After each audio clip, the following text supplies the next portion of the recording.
আছে, এবং স্যাড সংটা কম শোনো, কারণ স্যাড সং শুনলে বরঞ্চ আমরা বড্ড দুঃখ পেয়ে যাই। না আমি স্যাড সং ভালোবাসি, আমার মেলোডি টাইপ গানটা ভালো লাগে বলে অনলি ফর গানে কনসেন্ট্রেট করো, গানের লিরিক্সের সাথে স্যাড সং শুনে কাঁদতে শুরু করে দেবে, এটা না, এটা একদমই না। অবভিয়াসলি আর ভালোবাসার মানুষকে ভালোবাসো, হ্যাঁ, মনের মধ্যে যদি কেউ থাকে তাকে মনেই রেখে দাও, সেখানেই ভালোবাসো, বাস্তবের সঙ্গে থাকো।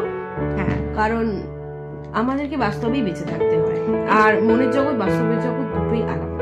সেক্ষেত্রে আমি বলবো বাস্তবের জগতে যখন থাকবো বাস্তবকেই মেনে নেবো, এবং যখন একাকী থাকবো তখন একটু মনের কথা শুনে সেই মানুষটাকে মনের ভেতরেই ভালোবাসবো, এটাই করা উচিত। আমার একটা কথা, সেটা হচ্ছে নিজের যা যা শখ, মানে যেটাই তুমি নিজেকে খুঁজে পাও সেগুলোর উপরে টাইম স্পেন্ড করো।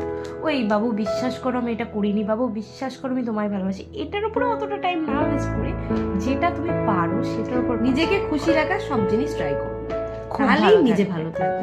আগে হচ্ছে নিজে ভালো থাকো, তারপর অন্য কিছু। আর বাবা মা, নিজের খুব কাছের মানুষজন, তাদেরকে যতটা বেশি প্রাধান্য দেবে, অন্যদেরকে দিও না, ঠিক আছে? আর যে পাত্তা দিতে চায় না তাকে পাত্তা দিও না, অনেক চেঞ্জেস আসবে, ঠিক আছে? সে পালাবে আবার আসবে, ঠিক আছে? এখানে লাইফটা ফুল স্টপ না, ঠিক আছে? প্যারা চেঞ্জ করে নতুন শুরু করো, অবশ্যই তাই। আর আমার মনে হয় জীবনে ধাক্কারও দরকার আছে, কারণ ধাক্কা থেকে অনেক শেখা যায়। সেই শিক্ষণীয় বস্তুটা শিখে নিয়ে আবার নতুন করে স্টার্ট করা উচিত। আর যে জিনিসটা মনে হবে জীবনে ভুলতে পারছো না, সেটাকে ভোলার চেষ্টা করবে না, যত চেষ্টা করতে যাবে সেটা বারবার মনে পড়বে, সেটাকে সেই অবস্থাতে রেখে দাও। ইগনোর যদি নাও করতে পারো, আমি সমস্ত মানুষ কাজের মধ্যে যারা ইমোশনাল মানুষ, যারা একটু সফট হার্টেড মানুষ, তাদের কথাও বলছি, তো তারা সেইখানে সেই জিনিসটাকে রেখে দাও, দিয়ে নতুন করে আবার লাইফটা শুরু করো। হ্যাঁ, এটা ঠিক যে মাঝে মাঝে দুঃখ কষ্ট জীবনে আসে, কিন্তু সেখানে থেমে গেলে হবে না, হাসি খুশি আনন্দ দিয়ে এগিয়ে যেতে হবে।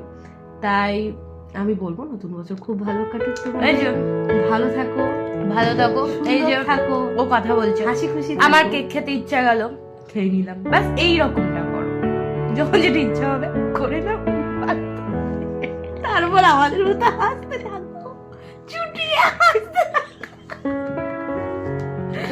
Okay bye.